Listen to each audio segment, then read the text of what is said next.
கொடுத்தவனுக்கு தான் தெரியும் அந்த வழி. அவசரத்துக்கு கேட்டது 1000 ரூபாய்க்கு கொடுத்திருப்பாரு. அவர் அவசரத்துக்கு அந்த பணம் இல்லாம திண்டாடிட்டு இருப்பாரு.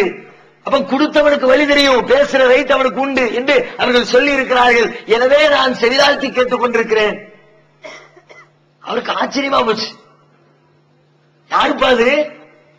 யாருந்த நபி? அவர் இறந்து இத்தனை ஆண்டுகள் ஆகிவிட்டது. இன்றைக்கு அவர் சொன்னதை கேட்டுக்கொண்டு நடைமுறைப்படுத்திக் கொண்டிருக்கிறீர்களா? கொண்டு வா அவருடைய வரலாற்றை எடுத்துக் கொடுக்கிறாங்க. நபிகள் நாயகத்தினுடைய வரலாற்றை படிக்கிறார். நபிகள் நாயகத்தினுடைய வரலாறு முழுக்க முழுக்க படித்து அதில் ஈடுபாடு கொண்டவர். அவர்களுக்கு இறக்கி எழுதப்பட்ட திருமறை குர்ஆனுடைய வேதத்தை அவருடைய மூல மொழியிலே படித்து விளங்கிக் கொள்ள வேண்டும் என்பதற்காக வேண்டி அரபி மொழியை படிக்கிறார். அரபியை படித்து அரபி மொழியிலே திருமறை குர்ஆனை வாசிக்கிறார். திருமறை குர்ஆனை வாசித்து இறுதியிலே அந்த திருக்குர்ஆனால் ஈர்க்கப்பட்டு இஸ்லாத்தை தழுவுகிறார். தழுவியதோடு மாத்திரமில்லாமல் அரபி மொழியிலிருந்து முதலாக திருமறை குர்ஆனை ஆங்கில மொழியிலே மொழிபெயர்த்து கொடுக்கிறார். இன்றைக்கு கோடானு கோடி மக்கள் ஆங்கில மொழியிலே திருமறை குர்ஆனை படித்துவிட்டு இஸ்லாத்தின்பால் நுழைந்து கொண்டிருக்கிறார்கள். அவர்கள் அத்தனை பேரும் இஸ்லாத்தின்பால் வருவதற்கு காரணமாக இருந்தவர் அந்த மொழிபெயர்ப்பாளர். அந்த மொழிபெயர்ப்பாளர் இஸ்லாத்திற்கு வருவதற்கு காரணமாக இருந்தவர் அந்த வாலிபன். அந்த வாலிபனுடைய ஒரே ஒரு வாழ்க்கையில் ஒரு சிறிய நடைமுறை. இத்தனை பேர் இஸ்லாத்துல போறாங்க. அத்தனை பேருடைய நன்மையை ஒரு பங்கு அந்த பையனுக்கு போகுமா இல்லையா? அந்த சிறுவனை சென்று அடையுமா இல்லையா? கோடானு கோடி பேர் இஸ்லாத்திற்கு வருவதற்கு ஒரு வாலிபனுடைய நபி மொழியை பின்பற்றிய ஒரு ஒழுக்கம் காரணமாக அமைந்திருந்ததை பார்க்கிறோம். எத்தனை பேர் இப்படி, எத்தனை நிகழ்வு இப்படி சர்வ சாதாரணமா நீங்க உங்க வாழ்க்கையை கடைபிடிச்சு பாருங்க. இன்னைக்கு நம்ம வாழ்க்கையை பார்த்தா மத்தவங்க இஸ்லாத்தை தெரிஞ்சுக்குவாங்க. குர்ஆனை படிச்சு வர்றவங்க கம்மி, ஹதீஸ படிச்சு வர்றவங்க கம்மி. முஸ்லிம்களுடைய நடவடிக்கையை பார்த்து இஸ்லாத்தை தெரிஞ்சுக்கிறவங்க ஜாஸ்தி. நாம செய்யறத வச்சுக்கிட்டு இப்படித்தான் இஸ்லாமோ என்ன நினைப்பார்கள்? ஒரு தொலைக்காட்சி நிகழ்ச்சி சமீபத்தில் அதுல ஒரு ஆசிரியர் பேசுறார். அவருக்கு ஏற்பட்ட அனுபவத்தை. ஒரு மாணவன் ஒருத்தன், அவருக்கு படிச்ச பையன் ரொம்ப காலத்துக்கு பிறகு அவரை சந்திக்கிறான். இந்து மாணவர் சந்திச்சு சலாம் சொல்லி நான் இஸ்லாத்தை ஏற்றுக்கொண்டேன் அப்படின்னு தன்னை அறிமுகப்படுத்துறான்.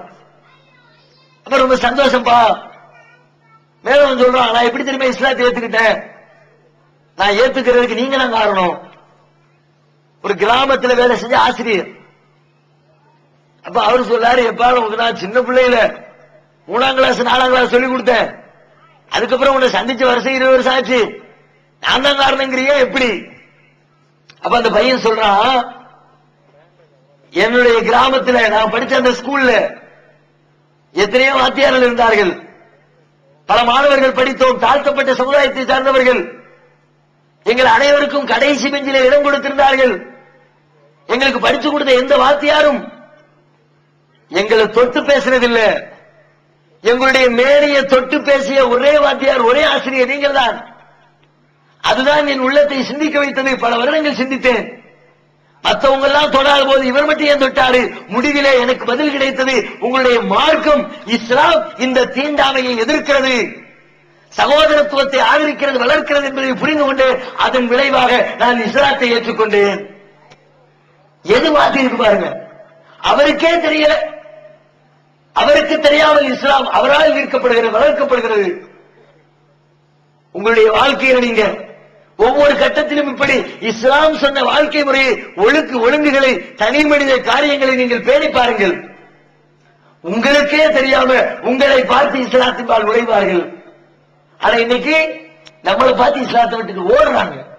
இஸ்லாத்தின் பால் வருகிற பல மக்களை நம்முடைய வாழ்க்கையை தடுத்து நிறுத்துகிறது வராதே. முஸ்லீம் அல்லாதவர்களுக்காக நடத்தப்படுகிற நிகழ்ச்சியில சில பேர் வந்து சொல்றாங்க, எனக்கு இஸ்லாம் முடிச்சிருக்குது, இஸ்லாத்தை தழுவ நினைக்கிறேன், ஆனா எனக்கு 4 பொம்பளை பிள்ளைங்க, அவங்களை கட்டி கொடுத்துட்டு இஸ்லாத்துக்கு வரலாம்னு நினைக்கிறேன். ஏன் இப்படி சொல்றாங்க? முஸ்லீம்களுடைய நடவடிக்கை எங்கு பார்த்தாலும் பெண் பிள்ளைகளை திருமணம் முடித்துக் கொடுக்க வேண்டும் என்று சொன்னால் லட்சக்கணக்கான ரூபாய்களை வரதட்சணையாக வாங்கக்கூடிய ஒரு வன் கொடுமை. அதனை பார்க்கக்கூடிய முஸ்லிம் அல்லாதவர் வேணாம், இஸ்லாத்துக்கு போனா பிள்ளையை கட்டி கொடுக்க முடியாது, அதனால் இப்பொழுது இஸ்லாத்துக்கு போக வேண்டாம் என்று இஸ்லாத்தை விட்டு வெறியேறுகிற அளவிற்கு, வெறுண்டோடுகிற அளவிற்கு. தமிழ்ல ஒண்ணு சொல்லுவாங்க, உபகாரம் செய்யாட்டியும் பரவாயில்ல, உபத்திரவம் செய்யாம இறப்பாம்பாங்க. நாம இஸ்லாத்தின் மேல் மக்களை அழைக்காவிட்டாலும் பரவாயில்லை, வரக்கூடிய மக்களை தடுக்காமலாவது இருக்க வேண்டுமா இல்லையா? நம்முடைய வாழ்க்கையின் மூலமாக அதைத்தான் செய்து கொண்டிருக்கிறோம்.